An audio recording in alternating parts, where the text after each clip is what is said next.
손이 떨렸습니다. 재혼 신고서를 접수하고 돌아오던 날 제 손이 그렇게 떨렸어요.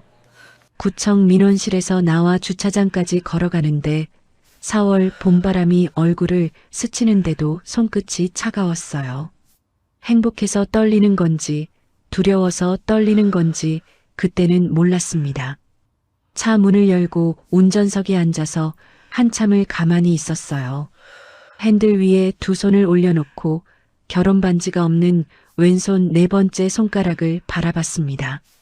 남편 박진호 씨가 끼워줬던 반지는 3년 전 장례식 끝나고 서랍에 넣어뒀어요. 새 반지는 아직 없었습니다. 최만수 씨가 반지 같은 건 필요 없다고 했으니까요. 그냥 65년 인생에서 처음으로 누군가에게 기대도 된다는 말을 들은 것 같아서 그냥 그게 좋았어요. 혼자 밥 먹고, 혼자 텔레비전 보고, 혼자 병원 가고, 혼자 잠드는 3년이 얼마나 길었는지 몰라요. 새벽 3시에 눈이 떠지면 천장을 보면서 숨소리만 듣는데 그 숨소리가 내 것 하나뿐이라는 게 얼마나 무섭던지요. 그래서 누가 옆에서 숨 쉬어준다는 것만으로도 감사했어요. 그런데 재혼하고 꼭 6개월이 지난 날이었습니다. 그날은 10월 셋째 주 토요일이었어요. 제 생일이었습니다. 아침부터 날씨가 좋았어요. 영통구 아파트 베란다로 가을 햇살이 쏟아져 들어왔고 저는 미역국을 끓이고 있었습니다. 생일이라고 특별한 건 없었어요. 그냥 미역국 하나 끓이고 밥 한 그릇 먹으면 그게 생일이었으니까요. 그때 현관 초인종이 울렸습니다. 문을 열었더니 아들 현우가 케이크 상자를 들고 서 있었어요. 아, 이 아이가 엄마 생일을 기억하고 왔구나. 저는 그 순간 가슴이 뜨거워졌습니다.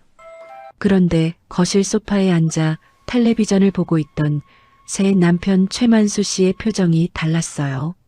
리모컨을 쥔 손에 힘이 들어가 있었고 눈이 화면을 보고 있었지만 시선이 화면 너머 어딘가를 향하고 있었습니다. 셋이 케이크 앞에 앉았어요. 현우가 초를 꽂으면서 웃었습니다. 68개 다 꽂으면 많으니까 6개만 꽂았다면서요. 저는 그 케이크를 보는 순간 눈시울이 붉어졌습니다. 이 아이가 한 달에 한 번도 제대로 못 오면서 그래도 엄마 생일은 잊지 않고 이렇게 살고 있었구나. 촛불을 끄고 케이크를 자르려는데 최만수 씨가 갑자기 의자에서 일어났습니다. 그리고 주방 쪽에 서 있는 현우를 향해 말했어요. 손가락으로 가리키면서 현우 씨, 나 오늘 하고 싶은 말이 있어요. 현우가 멈췄어요. 이 집은 나하고 순떡 씨가 사는 집이에요. 당신이 자꾸 드나들면 우리 생활 패턴이 흐트러져요. 솔직히 말하면 이 집에서 짐 싸서 나가줘야겠어요. 앞으로는 연락하고 오더라도 한 달에 한 번이면 충분할 것 같아요. 머릿속이 하얗게 됐습니다. 뭐라고요? 귀를 의심했어요. 현우 얼굴이 굳었어요. 턱 근육이 움찔했지만 아무 말도 하지 않았어요. 그냥 저를 봤습니다. 엄마, 저는 그 한마디에 뭔가 결정해야 한다는 걸 알았어요. 그런데 아무 말도 못했습니다. 아무 말도. 입이 열리지 않았어요. 목구멍이 막힌 것 같았습니다. 46년을 함께한 남편이 세상을 떠나고 3년을 혼자 버티고 다시 용기를 내서 세 사람 옆에 섰는데 그 사람이 내 아들을 내쫓고 있었어요. 그런데 저는 아무 말도 못했습니다. 현우가 케이크 앞에 서서 조용히 말했어요. 어머니 나가요. 제가 나갈게요. 아들이 저를 보지 않고 말했어요. 그리고 케이크를 그대로 두고 나갔습니다. 문이 닫히는 소리가 났어요. 쿵 하는 소리가 빈 거실에 울렸습니다. 저는 초 6개가 꽂힌 케이크 앞에 혼자 앉아 있었습니다. 촛불은 이미 꺼져 있었고 녹은 초 왁스가 크림 위에 흘러내리고 있었어요. 눈물이 뺨을 타고 내려왔습니다. 피눈물을 흘렸습니다. 아니, 피눈물이라는 말 말고는 표현이 안 됐어요. 이 어머니는 결국 두 남자 모두에게 버림받았을까요? 아니면 뭔가를 선택할 수 있었을까요? 도대체 이 재혼 가정에서는 무슨 일이 있었던 걸까요? 사연 시작하기 전에 구독과 좋아요를 눌러주시고 지금 어디서 듣고 계신지 댓글로 남겨주시면 그곳에 큰 행운이 가득하시길 진심으로 빌겠습니다. 기적이라고 댓글 남겨주시는 분들께는 꼭 기적과 행운의 답글 보내드릴게요. 안녕하세요. 68배 이순덕이라고 합니다. 경기도 수원시 팔달구의 한 작은 아파트에서 태어나 그 동네를 한 번도 크게 벗어나지 못하고 살았습니다. 팔달구 하면 화성 행궁 가는 길목에 낡은 상가들이 늘어서 있는 그 동네 아시죠? 거기서 태어나서 거기서 학교 다니고 거기서 시집가고 거기서 아이 낳고 거기서 늙었어요. 22살에 남편 박진호 씨를 만나 결혼했고 그 남자 하나 믿고 46년을 살았어요. 남편 박진호 씨는 건설 현장에서 일하는 사람이었어요. 젊었을 때는 수원 일대 아파트 신축 현장을 돌아다녔고 나이 들어서는 리모델링 현장에서 감독 일을 했어요. 손이 크고 등이 넓은 사람이었는데 그 큰 손으로 월급 봉투를 한 번도 빠짐없이 제 손에 쥐어줬던 사람이었습니다. 한 달에 한 번, 25일이면 어김없이 봉투를 내밀면서 이번 달도 수고했어 하고 말했어요. 수고한 건 나인지 당신인지 모르겠는데 그 사람은 늘 제가 수고했다고 했어요. 술도 별로 안 했고 담배는 30대에 끊었고 화가 나도 소리를 지르는 법이 없었어요. 한 번은 현장에서 큰 사고가 나서 회사에서 책임을 물을 때가 있었는데 그때도 집에 와서는 아무 말 없이 밥을 먹고 텔레비전을 봤어요. 나중에 알고 보니 속으로 얼마나 힘들었는지 위장에 구멍이 날 뻔했다더라고요. 그런데도 저한테는 티를 안 냈어요. 딸 하나, 아들 하나를 낳아서 키웠는데 그 두 아이한테 남편은 늘 말했어요. 엄마가 너희 인생에서 제일 중요한 사람이야. 엄마 말은 곧 법이야. 딸 박지연은 공부를 잘해서 대구에 있는 대학을 나왔어요. 거기서 회사 다니다가 대구 사람 만나 결혼해서 살고 있었습니다. 아이 둘을 낳았는데 명절마다 올라오려고 하면 제가 먼저 오지 말라고 했어요. 고속도로 막히는데 애들 데리고 고생하지 말라고. 그래도 꼭 왔어요. 그게 지연이었어요. 아들 박현우는 수원에 남아서 저와 한 동네에 살고 있었어요. 공부에는 크게 뜻이 없어서 전문대를 나오고 물류 쪽으로 취직을 했어요. 크게 벌지는 못했지만 성실한 아이였어요. 아버지를 닮아서 말이 없고 시키는 일은 묵묵히 하고 불만이 있어도 겉으로 드러내지 않는 아이였습니다. 그게 제 전부였습니다. 남편 하나, 딸 하나, 아들 하나. 이 네 식구가 제 세상 전부였어요. 남편 박진호 씨가 간 건 제가 65되던 해 겨울이었어요.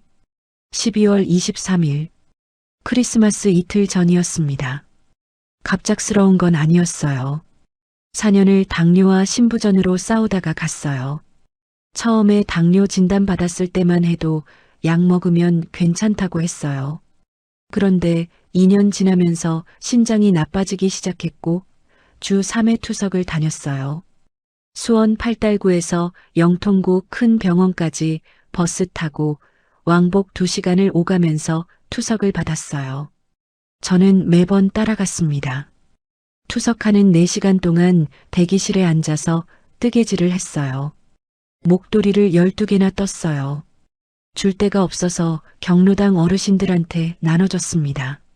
마지막 한 달은 병원에 입원해 있었어요.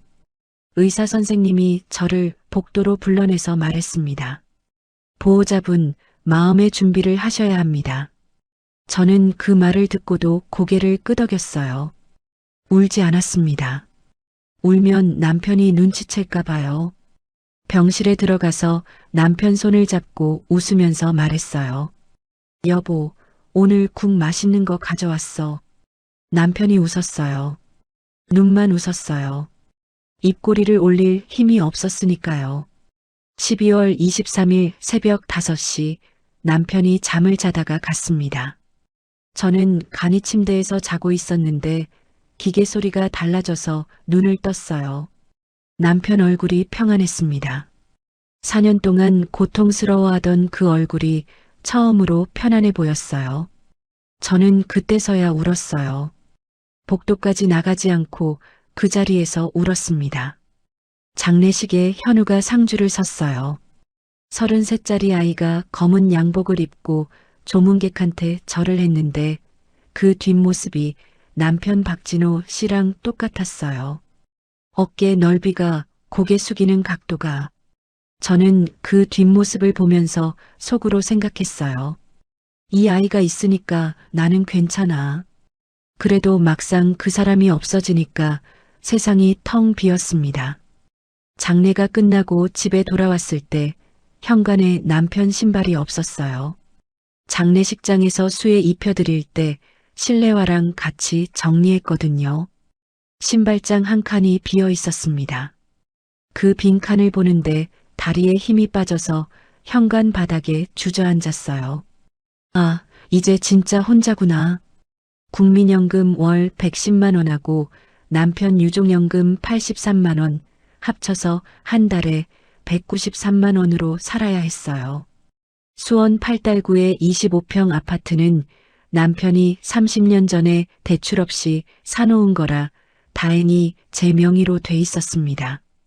1994년도에 분양받은 아파트였어요.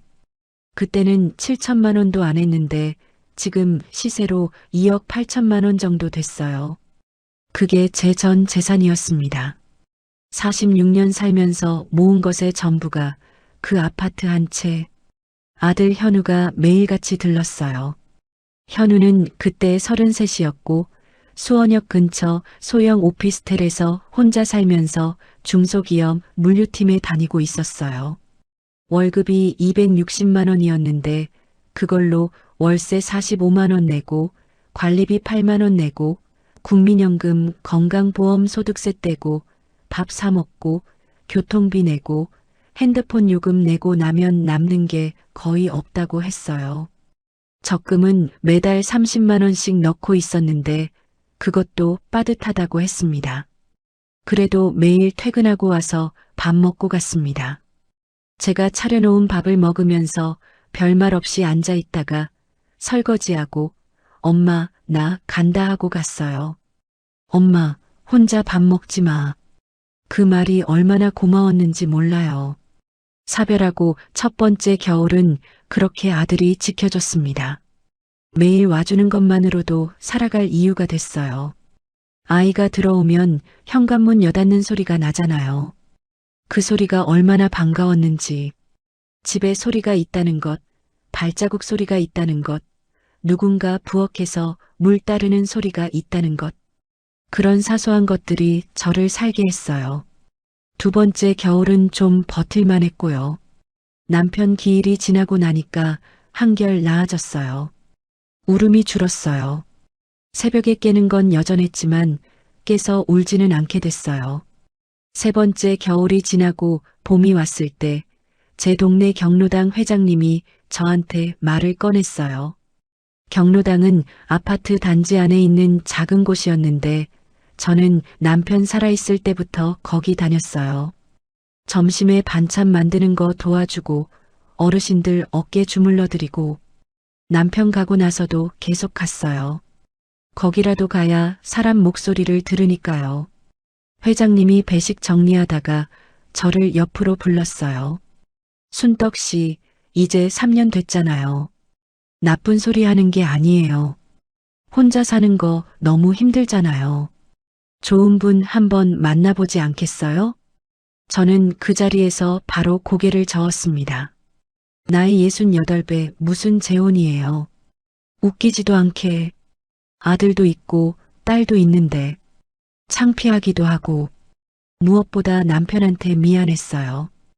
아직 서랍에 결혼 반지가 있는데 다른 남자를 만난다는 게 도리가 아닌 것 같았어요. 그런데 회장님이 한마디를 덧붙였어요. 만수 씨가 순덕 씨한테 관심 있대요. 최만수 씨였어요. 경로당에서 바둑 두는 사람들 사이에서 조용히 앉아 있는 분이었는데 저는 그때까지 말 한마디 제대로 나눠본 적 없었어요. 체격이 작은 편이었고 머리가 반백이었고 안경을 쓰고 있었어요. 말을 할 때 목소리가 낮고 차분했는데 경로당에서 바둑 둘 때도 소리 지르는 법이 없었어요. 나이는 71였고 젊었을 때 인쇄소를 운영했다가 60대 중반에 정리하고 지금은 국민연금이랑 적금 이자로 산다고 했어요. 연금이 월 130만 원 정도 된다고 들었습니다. 적금 이자까지 합치면 넉넉하지는 않아도 혼자 사는 데는 부족함이 없다고 했어요.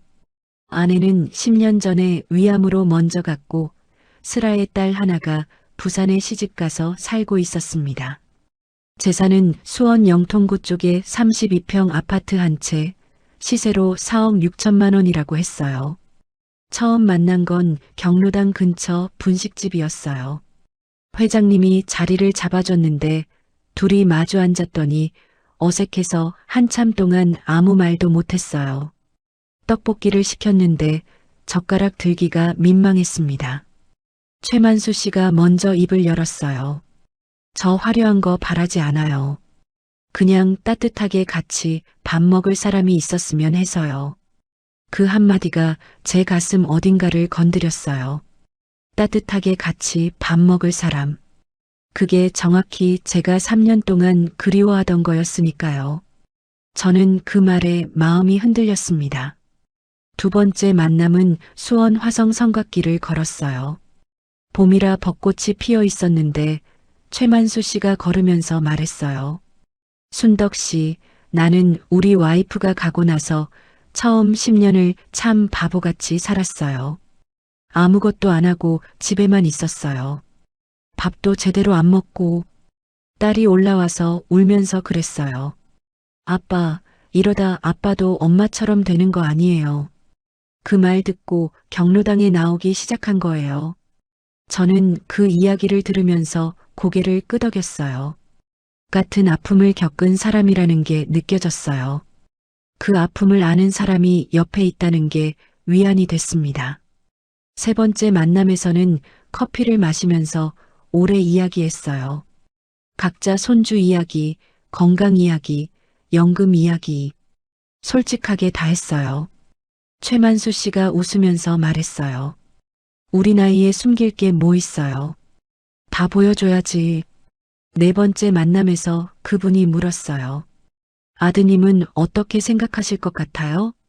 그게 제가 가장 걱정하는 부분이었습니다. 아들 현우한테 말을 꺼낸 건 재혼 이야기가 구체적으로 나오기 시작한 즈음이었어요. 며칠을 고민했습니다. 어떻게 말을 꺼내야 할지. 밥 먹다가 갑자기 말하면 체할 것 같고 전화로 하기엔 너무 큰 이야기 같고 결국 저녁밥을 차려놓고 기다렸어요. 현우가 퇴근하고 왔습니다. 오늘따라 제가 상을 잘 차린 걸 봤는지 고개를 갸웃했어요. 어머니, 오늘 무슨 날이에요? 아니야, 그냥 내가 요즘 야근 많다길래. 현우가 국 떠먹는 걸 보다가 말했어요. 현우야, 엄마 드릴 말씀이 있어. 아들이 수저를 놓았습니다. 무슨 말인지 이미 짐작하는 것 같았어요. 경로당 어르신들 사이에서 이미 소문이 돌았을 수도 있었어요.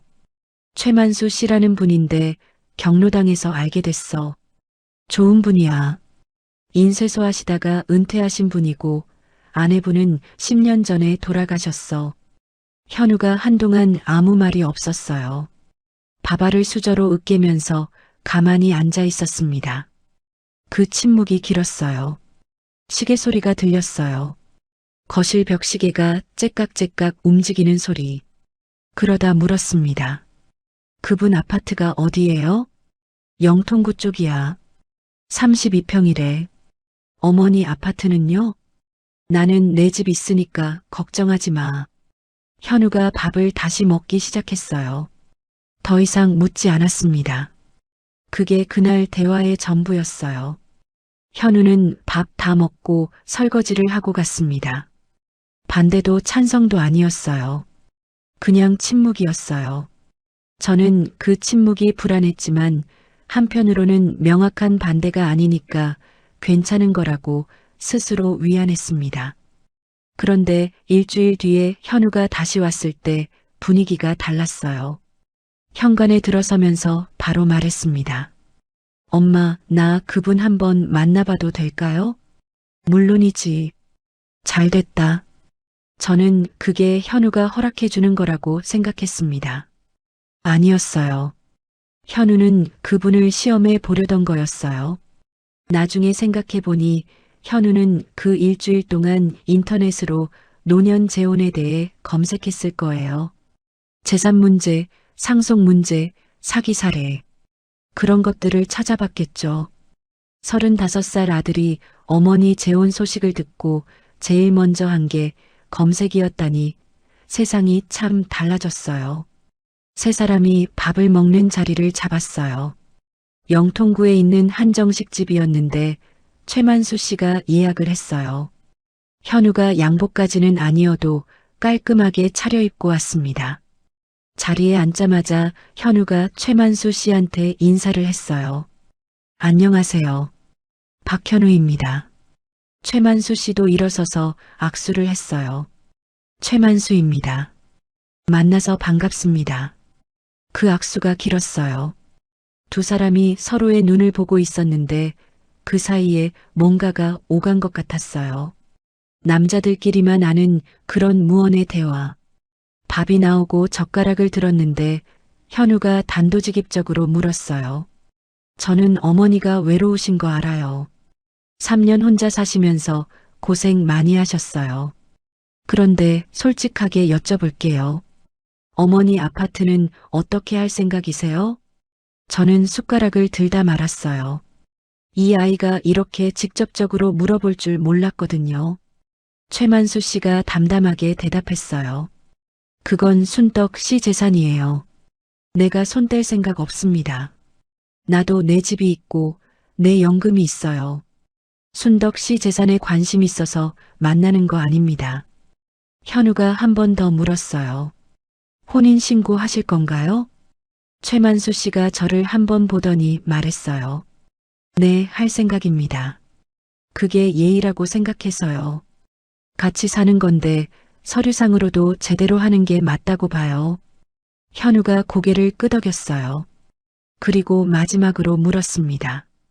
어머니한테 잘해주실 거죠? 최만수 씨가 잠깐 미소를 지었어요. 그건 두고 보시면 압니다. 현우가 그날 밥자리에서 더 이상 말을 안 했어요. 밥을 먹고 차를 마시고 일어서면서 최만수 씨한테 인사했습니다. 오늘 감사했습니다. 집에 가면서 저한테 문자가 왔습니다. 엄마 알아서 하세요. 근데 나중에 후회하지 마요. 그게 아들의 동의였습니다. 저는 그렇게 받아들였어요. 돌이켜보면 그건 동의가 아니라 경고였는지도 모릅니다. 후회하지 마요라는 말. 그 말 속에 아들의 불안이 들어 있었는데 저는 그걸 못 봤어요. 보고 싶지 않았던 거겠죠. 혼인신고는 봄이 지나고 초여름에 했습니다. 구청에 가서 서류를 내고 나오는데 최만수 씨가 제 손을 잡았어요. 잘 살아봅시다. 그 한마디가 따뜻했어요. 사람 손의 온기가 이렇게 그리웠구나 새삼 느꼈습니다. 최만수 씨의 영통구 아파트로 제가 들어갔어요. 32평 아파트는 깨끗하게 정돈돼 있었어요. 10년을 혼자 산 남자 집치고는 놀라울 정도로. 나중에 알고 보니 제가 들어오기 전에 부산 딸 채린 씨가 올라와서 대청소를 했다더라고요. 제 8달구 아파트는 전세를 놓았습니다. 보증금 1억 5천만 원을 받아서 반은 비상금으로 따로 통장에 넣어두고 반은 적금에 넣었어요. 최만수 씨는 그 돈에 대해서 한마디도 묻지 않았어요. 얼마 받았는지, 어디에 넣었는지 한 번도 안 물었어요. 그냥 당신 돈이에요 하고 끝이었어요. 처음 한두 달은 괜찮았습니다. 두 사람 다 조용한 사람이라 집안이 평화로웠어요. 최만수 씨는 아침에 일어나면 거실에서 스트레칭을 하고 오전에 경로당 가서 바둑 두고 점심 먹고 거실 소파에서 낮잠 자고 저녁엔 뉴스 보다가 구시면 잠드는 사람이었어요. 저는 아침에 밥하고 빨래하고 장 보고 점심 차리고 오후에 드라마 보고 저녁 차리고 남편 박진호 씨 살아있을 때와 비슷한 루틴이었어요. 싸울 일이 없었습니다. 그냥 조용했어요. 너무 조용해서 가끔 이게 진짜 부부인가 싶을 때도 있었지만 그래도 옆에 사람이 있다는 게 좋았어요. 현우는 매주 오던 게 격주가 됐습니다.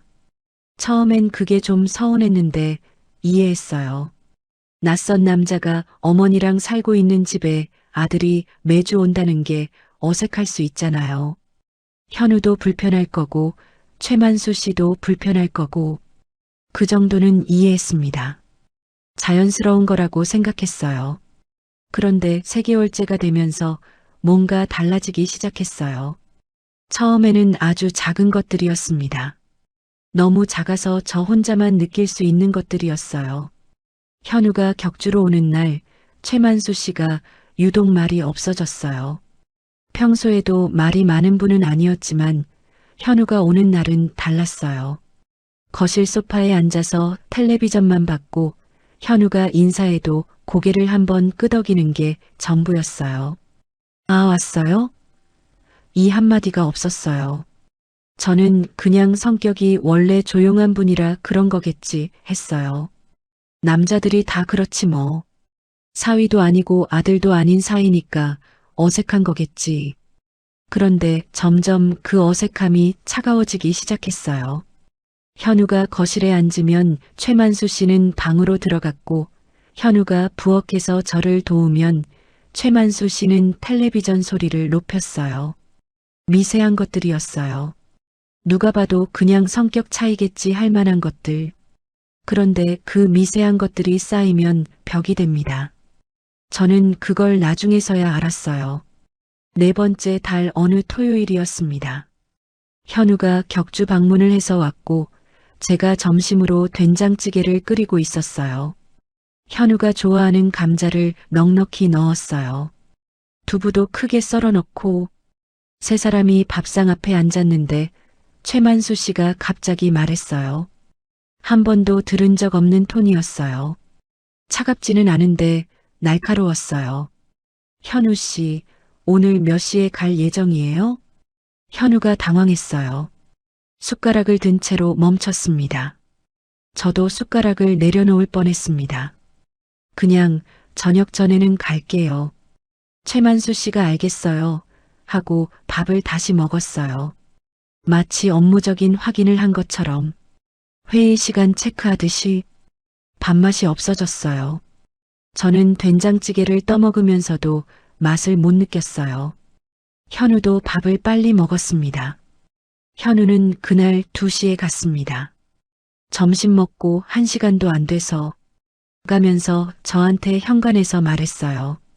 작은 소리로 엄마, 나 좀 불편해. 나도 알아. 조금만 기다려봐. 적응하면 괜찮아질 거야.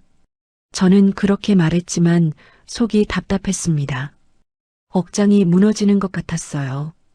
두 사람 다 소중한데 중간에 낀 제가 어디로 가야 하는지 몰랐어요. 남편과 아들 사이에서 이러지도 저러지도 못하는 느낌. 그게 이렇게 괴로운 줄 몰랐어요. 현우가 나간 뒤 최만수 씨가 텔레비전을 켰어요. 아무 일도 없었다는 듯이 뉴스를 봤습니다. 저는 부엌에서 설거지를 하면서 울지 않으려고 입술을 깨물었어요. 5번째 달에 최만수 씨가 직접 말을 꺼냈어요. 저녁을 먹고 텔레비전 보다가 광고 나오는 틈에 말했습니다. 제 쪽을 보지 않고 화면을 보면서 순덕 씨, 나 솔직하게 말해도 돼요? 말하세요. 현우 씨가 올 때마다 내가 좀 불편해요. 왜요? 우리 둘만의 공간인데 자꾸 다른 사람이 들어오는 느낌이야. 이 집은 우리가 새로 시작하는 곳인데 과거에서 자꾸 누가 찾아오는 것 같아서 저는 잠시 숨을 참았습니다. 과거에서 찾아온다고요. 그게 내 아들이에요. 현우가 내 아들인데 다른 사람이라는 말이, 과거라는 말이 바늘처럼 꽂혔어요. 가슴 한가운데를 정확하게 찔렀습니다. 그래도 참았습니다. 어른끼리 부딪히면 안 된다고 생각했어요. 60대 후반에 재혼한 사람이 남편한테 따지고 싸우면 어떡해요. 체면도 있고, 그리고 솔직히 겁이 났어요. 이 사람이 나가라고 하면 나는 또 혼자가 되잖아요. 또 그 텅 빈 집에서 혼자 밥 먹어야 하잖아요. 그 두려움이 저를 침묵하게 만들었어요. 그 다음부터는 현우한테 자주 오지 말라고 말했습니다. 전화해서 현우야, 이번 주는 엄마 경로당 행사 있어서 바빠 이런 식으로요. 다음에 와, 다음에 이런 식으로요. 핑계를 댔어요. 아들한테 핑계를. 현우가 뭔가 눈치챘겠죠. 한 달에 한 번으로 줄었습니다. 그리고 오더라도 오래 있지 않았어요. 들어와서 냉장고 확인하고 필요한 거 없냐고 묻고 1시간 만에 가곤 했어요. 예전처럼 밥 차려놓고 둘이 마주 앉아 먹는 일이 없어졌어요. 저는 그렇게 아들을 밀어냈어요. 내 손으로 밀어냈습니다. 그리고 재혼 6개월 되던 날, 그 토요일이 왔어요. 앞에서 이야기한 그날, 생일 케이크를 들고 온 현우를 최만수 씨가 내쫓은 그날, 현우가 나가고 문이 닫힌 뒤 최만수 씨가 말했어요. 왜 울어요? 내가 틀린 말 했어요? 저는 대답을 못했습니다.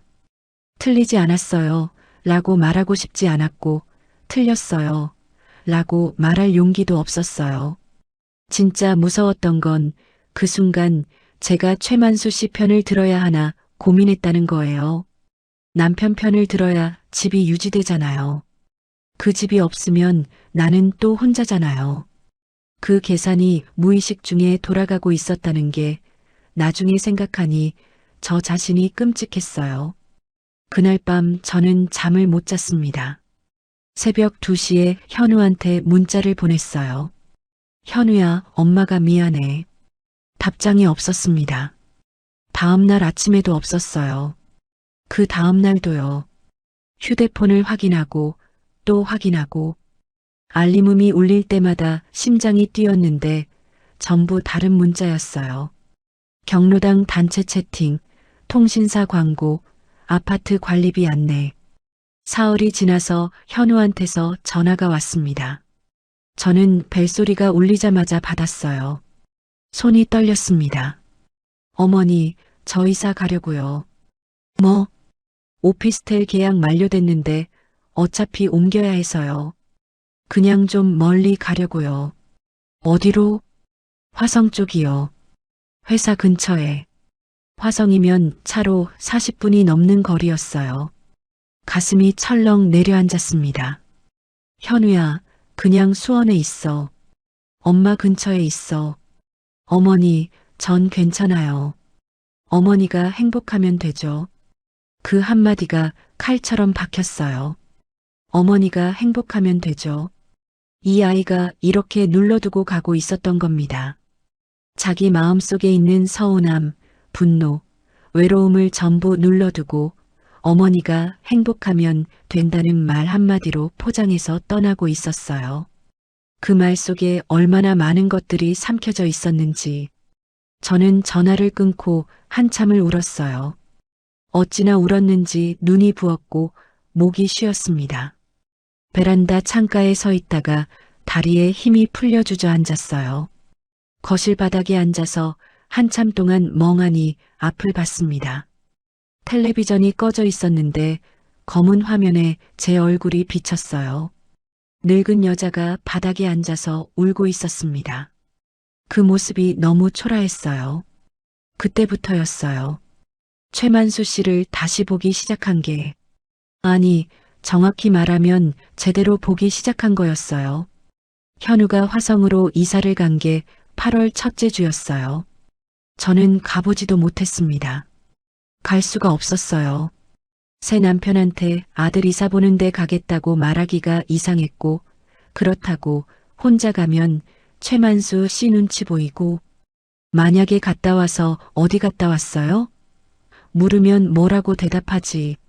아들 이사 도와주고 왔어요. 이 말이 자연스러워야 하는데 이상하게 이 집에서는 그 말이 자연스럽지 않았어요. 결국 이삿날 현우한테 문자만 보냈어요. 잘 정착하거라. 밥 잘 챙겨 먹고. 현우가 답을 했어요. 네, 어머니. 두 글자였습니다. 예전에는 어머니, 걱정 마세요. 저 잘 먹고 잘 살게요. 다음에 밥 해주세요. 이런 식으로 답이 왔어요. 두 글자. 네, 어머니. 그 두 글자에서 아들의 거리감이 느껴졌습니다. 그 이후로 최만수 씨한테 조금씩 다르게 보이기 시작했어요. 부엌에 서서 국을 끓이다가 문득 생각이 났어요. 이 사람, 나한테는 이렇게 조용하고 점잖은데 아들한테는 왜 그렇게 못됐을까? 곰곰이 되짚어 봤어요. 처음에 만났을 때 따뜻하게 같이 밥 먹을 사람이 있었으면 좋겠다고 했죠. 혼인 신고할 때 잘 살아봅시다라고 했죠. 그런데 이 따뜻함이 나한테만 향하고 있었어요. 내 아들한테는 차갑고 내 과거한테는 배타적이고 이 사람이 원한 건 따뜻한 가정이 아니라 자기만을 위한 따뜻한 사람이었어요. 그 차이를 저는 6개월이 지나서야 알았습니다. 처음에는 낯선 사람이 드나드는 게 불편한 거겠지 라고 이해하려 했어요. 그런데 아들이 멀리 이사를 가버리고 나서야 깨달았습니다. 이 사람은 나를 자기한테 묶어두려고 한 거였어요. 내가 아들을 만날 수 있는 고리를 하나씩 끊어내고 있었던 거예요. 격주를 한 달에 한 번으로 한 달에 한 번을 아예 안 오게. 조금씩 서서히 아주 자연스럽게. 뜨거운 물에 개구리를 넣으면 바로 튀어나오지만 찬물에 넣고 서서히 데우면 개구리가 모르고 죽는다는 얘기 있잖아요. 그게 저였어요. 저는 찬물 속 개구리였습니다. 확신이 선 건 9월 중순이었습니다. 최만수 씨 부산 딸 채린 씨가 올라왔어요. 30대 중반의 여자였는데 키가 크고 단정한 인상이었어요. 저를 보자마자 반갑게 인사했습니다. 아버지, 요즘 얼굴이 훨씬 좋아지셨다. 순덕 어머니 덕분이네. 웃으면서 제 손을 잡았어요. 처음엔 그 말이 고마웠어요. 인정받는 느낌이었으니까. 그런데 점심을 먹으면서 채린 씨가 말을 이어갔어요. 아무렇지 않게 밥 먹으면서 반찬 집어 먹으면서 아버지, 우리 영통 아파트 혹시 제 이름으로 증여 얘기 더 안 하셨어요? 제가 국을 뜨다 말았습니다. 숟가락이 공중에 멈췄어요. 최만수 씨가 채린 씨를 한번 보더니 말했어요. 그건 나중에 얘기해. 살짝 눈을 흘겼어요. 지금 하지 마라 는 눈빛이었어요. 채린 씨가 저를 보면서 웃었어요. 어머니, 아버지 설득 좀 부탁드려요. 증여세 낼 때가 지금이 제일 유리하다고 세무사가 그러던데. 저는 웃으면서 그냥 넘겼어요. 아, 그런 거 잘 모르겠어요. 하. 이렇게요. 그런데 그날 밤 자리에 누웠을 때 머릿속이 이상하게 뱅뱅 돌았습니다. 천장을 바라보면서 하나씩 따져봤어요. 최만수 씨가 부산 딸한테 아파트를 증여할 생각을 하고 있었어요. 그런데 그 아파트에 지금 내가 살고 있잖아요. 그 아파트가 딸한테 증여되면 나는 어떻게 되는 거지? 법적으로 혼인신고는 했지만 재산 분리를 약속했으니까 나는 이 아파트에 권리가 없어요. 내 이름이 등기부에 없으니까. 그리고 내 팔달구 아파트는 전세가 들어있어서 당장 들어갈 수도 없었습니다. 계약 만료까지 아직 몇 달이나 남아 있었어요. 눈앞이 아득해졌어요. 이 사람이 아들을 밀어내고 나를 이 집에 묶어두고 딸한테 아파트를 증여하고 나면 나는 어디로 가는 거야? 갈 곳이 없어지는 거야. 아들은 멀리 보냈고 내 집은 남한테 빌려줬고 이 집은 딸한테 넘어가고 그러면 나는 뭐가 되는 거야? 의도적이었는지는 모르겠어요. 최만수 씨가 처음부터 이걸 계획한 건지 아니면 살다 보니 자연스럽게 이렇게 된 건지 그걸 따지는 건 의미가 없었어요. 중요한 건 결과였어요. 지금 내가 처한 상황. 저는 그 밤에 처음으로 생각했어요. 내가 뭘 잘못한 걸까? 한참을 생각하다가 답이 났어요. 실수한 게 아니었어요. 선택을 잘못한 거였습니다. 아니, 선택 자체가 잘못된 게 아니라 선택하면서 놓쳐버린 것들이 문제였어요. 아들을, 내 집을, 내 자리를 하나씩 놓쳐버렸어요. 다음 날 아침에 현우한테 전화를 했어요. 현우야, 엄마야. 어머니, 무슨 일이에요? 현우 목소리가 긴장했어요. 요즘 제가 전화를 잘 안 했으니까 전화가 오니까 무슨 일이 생겼나 싶었겠죠. 그냥 목소리 듣고 싶어서 잠깐 침묵이 있었어요. 저는 그 침묵 속에서 아들의 마음을 읽으려고 했어요. 이 아이가 서운한 건지, 화가 난 건지, 걱정하는 건지. 현우가 잠시 있다가 말했습니다. 어머니, 밥은 먹고 있어요? 먹고 있어. 어디 불편한 데는 없고요? 없어. 그냥 이상하면 저한테 말해요. 언제든지. 응, 그럴게. 전화를 끊고 저는 창가에 서서 한참 밖을 봤어요. 수원 영통구의 10월 하늘이 맑고 높았습니다. 아파트 단지 안느티나무에서 낙엽이 떨어지고 있었어요. 노란 잎사귀가 바람에 흔들리다가 놓아지면서 빙글빙글 돌면서 바닥에 내려앉고 있었습니다. 저는 그 낙엽을 보면서 생각했어요. 나도 저러면 안 되는데. 나도 이렇게 떨어지면 안 되는데. 그날부터 저는 움직이기 시작했습니다. 아무한테도 말하지 않고 조용히 혼자서 제일 먼저 한 건 팔달구 아파트 전세 계약 날짜를 확인하는 거였어요. 서랍에서 계약서를 꺼냈습니다. 최만수 씨가 외출한 사이에요. 세입자 계약 만료가 이듬해 2월이었습니다. 4개월이 남아 있었어요. 저는 세입자한테 조용히 문자를 보냈어요. 안녕하세요. 집주인 이순덕입니다. 계약 만료 후 저도 들어가야 할 것 같아서요. 미리 말씀드려요. 불편하시겠지만 양해 부탁드립니다. 세입자분이 답장을 보내왔어요. 네, 알겠습니다. 다른 곳 알아보겠습니다. 그 답장을 보면서 가슴이 놓였어요. 돌아갈 곳이 있다. 그 확인이 중요했어요. 그 다음으로 한 건 법률구조공단에 전화하는 거였습니다. 경로당 옆 공원 벤치에 앉아서 전화를 했어요. 집에서 하면 최만수 씨한테 들릴까봐. 재혼 후 상대방이 아파트를 자녀에게 증여하는 경우 배우자에게 어떤 권리가 있냐고 물었어요. 상담사분이 친절하게 설명해 주셨어요. 혼인 기간 중 취득한 재산이 아니라 혼인 전 재산이면 배우자 동의 없이 증여 가능하다.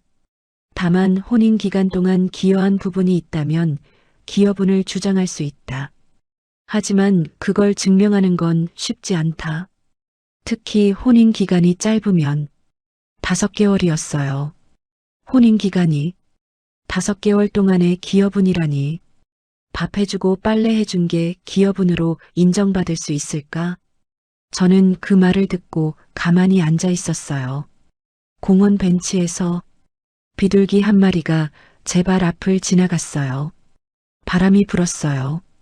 그냥 나가야겠다 생각했습니다. 싸워서 이기는 게 목적이 아니었어요. 법적으로 다퉈서 기여분 몇백만 원 받아내는 게 중요한 게 아니었어요. 이 집에서 이 사람 곁에서 나가는 게 맞다는 걸 알았어요. 나가야 내 아들한테 돌아갈 수 있다는 걸 알았어요. 최만수 씨한테 말을 꺼낸 건 10월 마지막 주였어요. 저녁 먹고 차 마시면서 말했습니다. 보리차를 따르면서 최대한 담담하게. 만수 씨, 나 드릴 말씀이 있어요. 뭐요? 나 나가야 할 것 같아요. 최만수 씨가 찻잔을 내려놓았어요. 찻잔이 탁 하고 테이블에 부딪혔어요.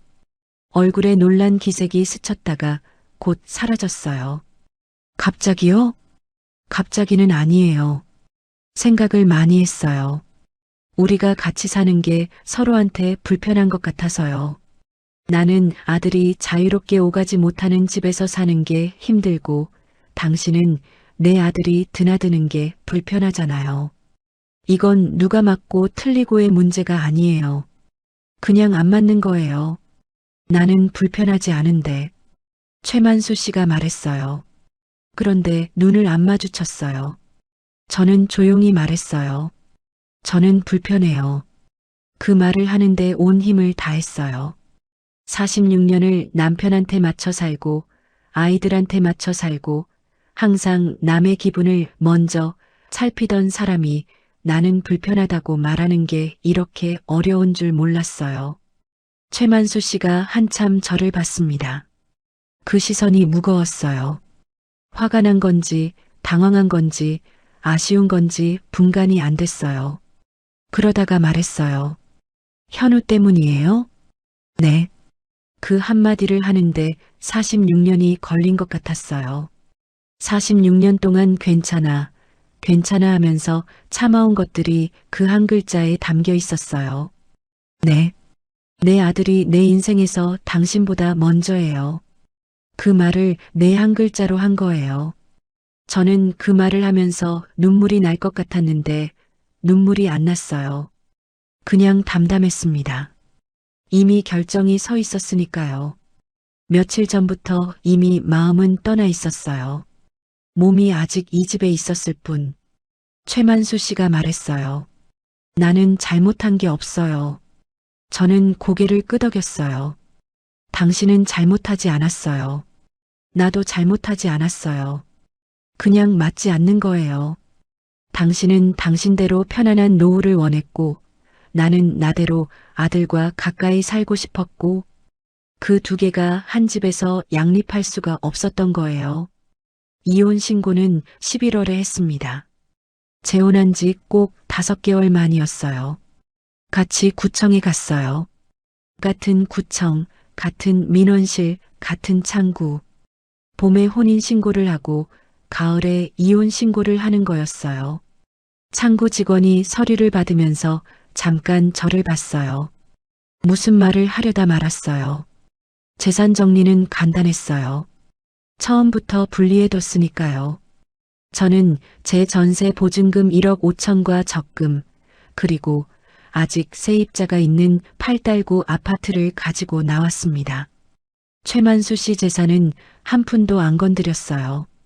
들어온 것도 없었고 나갈 것도 없었어요. 서류상으로는 깨끗했습니다. 마음속으로는 깨끗하지 않았지만요.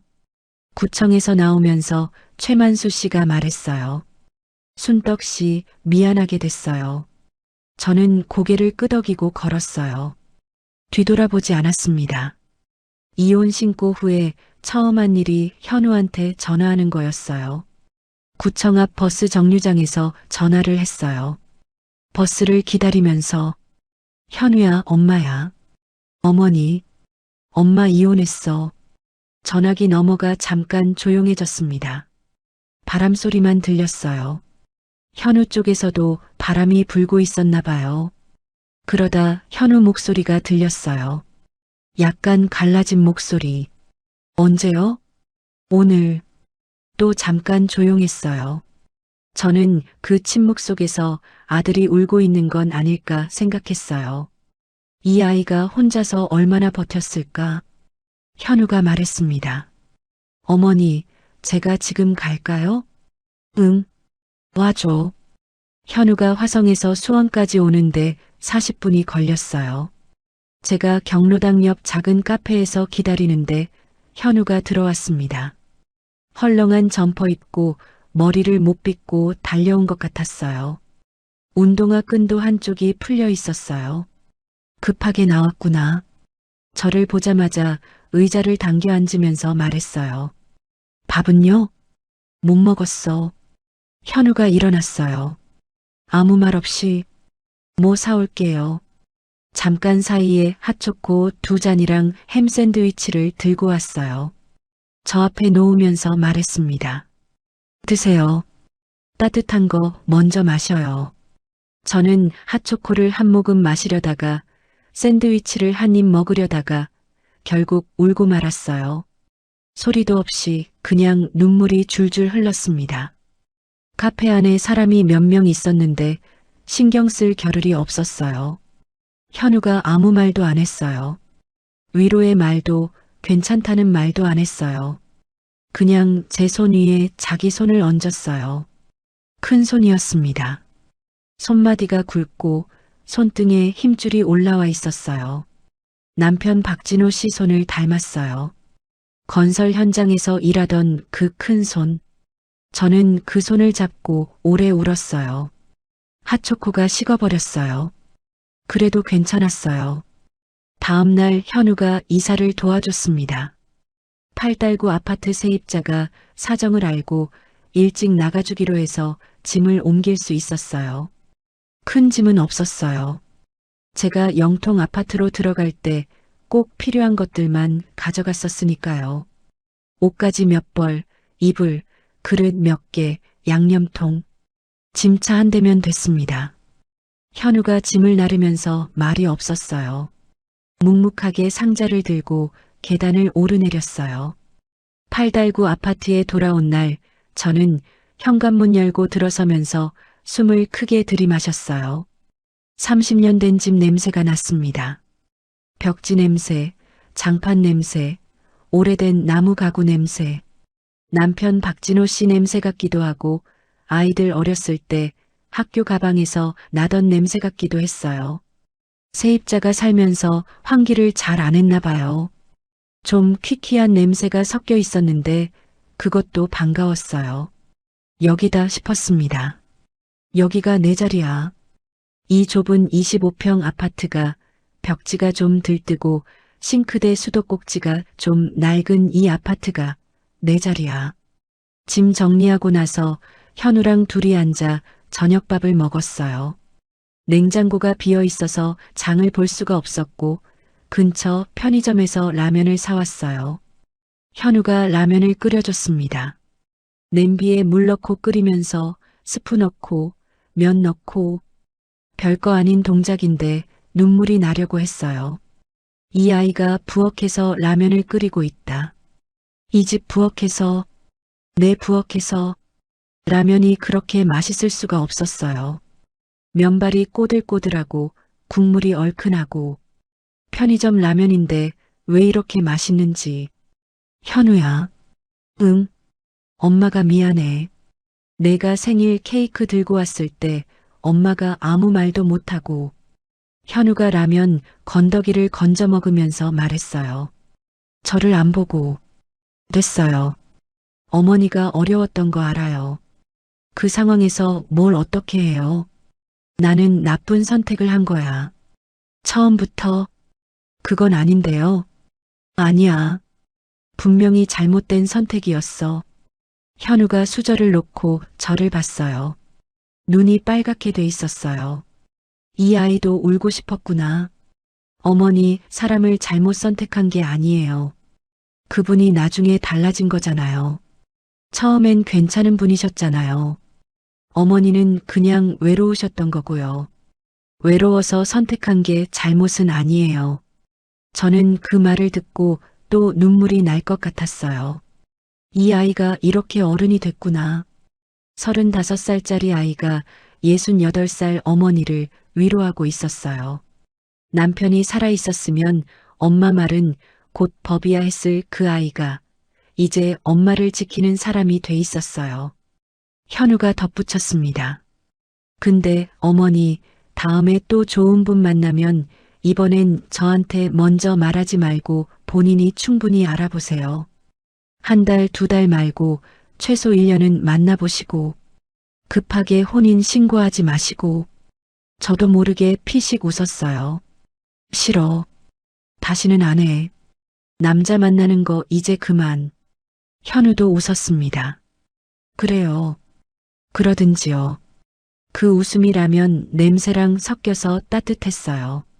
11월 저녁 공기가 찬데 부엌은 라면 끓인 열기로 후끈했고 현우 웃음소리가 그 위에 얹혀 있었어요.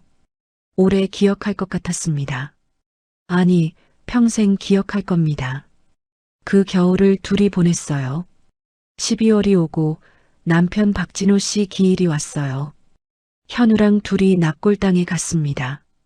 꽃을 놓고 묵념을 했어요. 저는 속으로 말했어요. 여보, 나 바보짓 좀 했어요. 근데 돌아왔어요. 현우가 데려다 줬어요. 당신이 말했잖아요. 엄마가 너희 인생에서 제일 중요한 사람이라고. 현우가 그 말 잘 기억하고 있었어요. 현우가 화성 오피스텔을 정리하고 다시 수원 쪽으로 이사를 왔습니다. 팔달구 아파트 근처 오피스텔에 자리를 잡았어요. 걸어서 15분 거리. 매일 오진 않았어요. 3, 4일에 한 번 왔습니다. 그게 딱 좋았어요. 매일 오면 아이도 지치고 나도 부담스러워요. 3, 4일에 한 번 그냥 들렸다 가는 게, 그게 어른된 아들과 늙은 어머니 사이에 딱 맞는 거리였어요. 저는 다시 경로당에 나가기 시작했습니다. 처음엔 좀 민망했어요. 다들 알 텐데.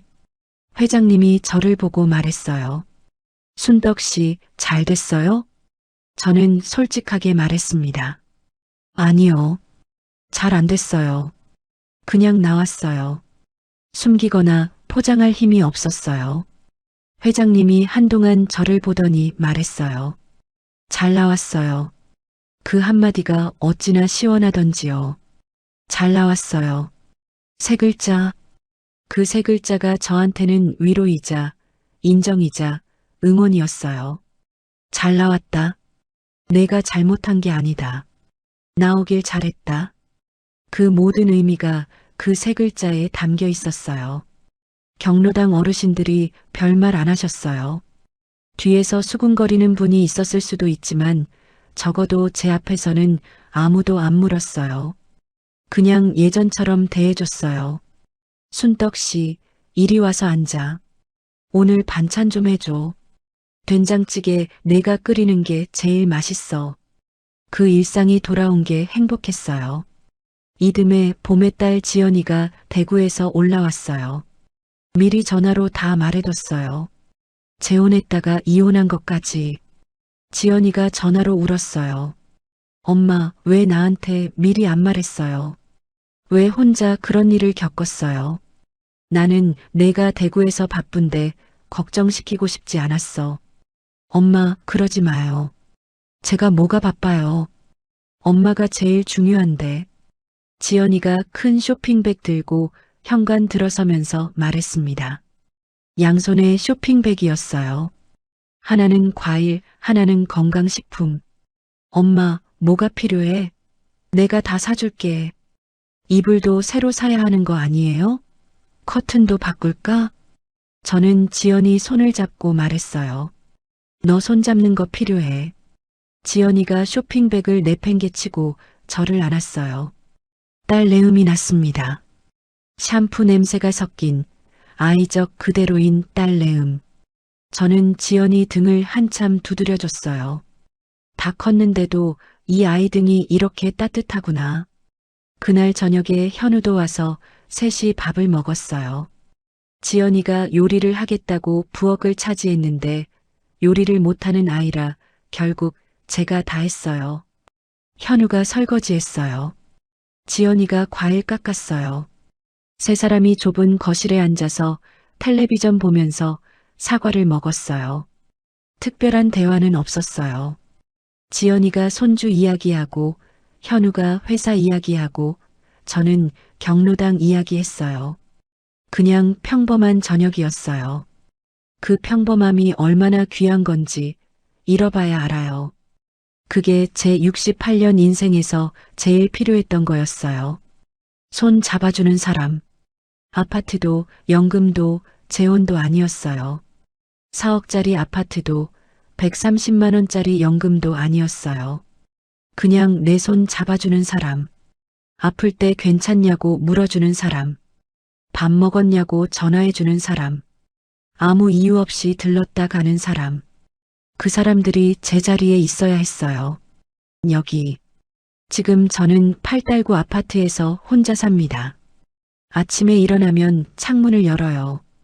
봄이면 아파트 단지 입구 목련이 보이고 하얀 꽃잎이 바람에 흩날려요.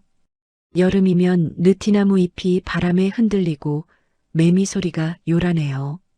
가을이면 낙엽이 주차장에 수북하게 쌓이고 관리사무소에서 쓸어도 다시 쌓여요. 겨울이면 눈이 쌓입니다. 아이들이 눈사람을 만들어요. 30년 살면서 익숙해진 풍경인데 이게 이렇게 좋을 수가 없어요. 매일 보는 풍경인데 돌아와서 보니까 처음 보는 것 같았어요. 현우는 3, 4일에 한 번 옵니다. 아무 이유 없이 와요. 그냥 들렀다고 하면서 냉장고 열어서 뭐 없으면 마트 가서 사와요. 우유 한 팩, 달걀 한 판, 두부 한 모. 그런 것들을 사서 냉장고에 넣어놓고 가요. 가끔은 앉아서 밥을 먹고 가기도 하고 바쁘면 냉장고만 채워놓고 가기도 해요. 저는 그게 좋습니다.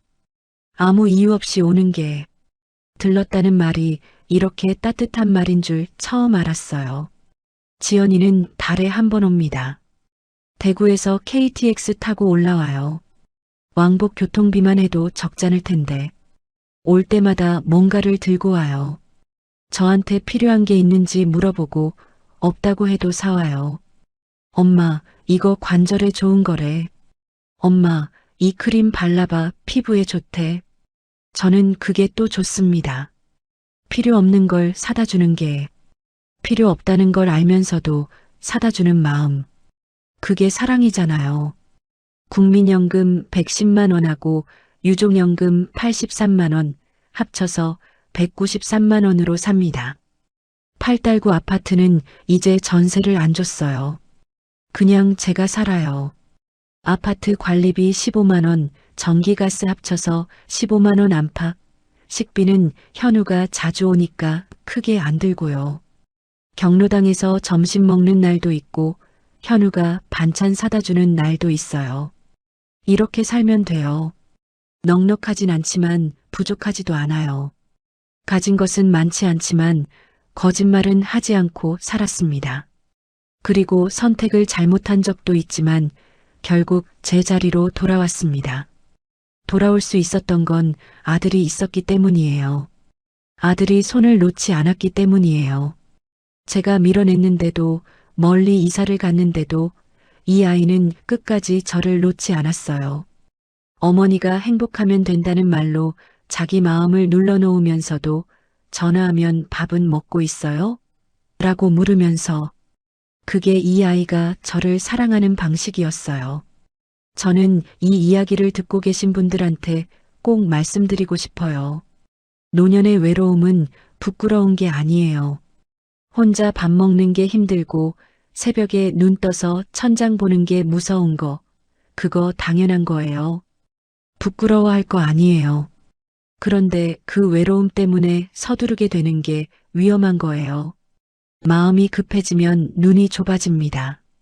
그 사람이 지금 나한테 어떻게 하는지만 보고 내가 소중히 여기는 사람들한테 어떻게 하는지를 못 보게 돼요. 저한테는 그게 아들이었습니다. 그 사람이 나한테 잘해주는 것, 그건 당연한 거예요. 나를 선택했으니까요. 나한테 잘해줘야 같이 살 수 있으니까요. 그 사람이 내가 사랑하는 사람한테 어떻게 하는지, 그게 진짜예요. 내 아들한테, 내 딸한테, 내 친구한테 어떻게 하는지, 그걸 보면 그 사람의 진짜 마음을 알 수 있어요. 저는 그걸 늦게 배웠어요. 68년 만에 배웠습니다. 5개월짜리 재혼이 가르쳐 준 거예요. 비싼 수업료였지만 그래도 배웠으니까 다행이에요. 덕분에 지금은 조금 더 잘 압니다. 무엇이 내 자리인지, 무엇이 내 사람인지, 그리고 무엇을 절대 놓치면 안 되는지. 지금 저는 매일 아침 창문을 열고 하늘을 봅니다. 어제는 비가 왔고 오늘은 맑아요. 내일은 모르겠어요. 그런데 괜찮아요. 3, 4일 뒤면 현우가 올 거고 한 달 뒤면 지연이가 올 거고 그 사이에 저는 경로당에서 배추전 부치고 어르신들 어깨 주물러 드리고 공원 산책하면서 살 거예요. 이 이야기를 끝까지 들어주신 분들 정말 고맙습니다. 혹시 비슷한 상황에 계신 분이 있다면 댓글로 이야기 나눠주세요. 당신의 이야기가 누군가에게는 큰 위로가 될 수 있습니다. 이 영상이 도움이 됐다면 주변에 꼭 나눠주세요. 특히 혼자 사시는 어르신들, 재혼을 고민하시는 분들한테 나눠주세요. 서두르지 마시라고, 눈을 크게 뜨시라고, 그리고 당신 곁에 있는 사람들을 절대 놓치지 마시라고. 다음에 또 진심이 담긴 사연으로 찾아오겠습니다.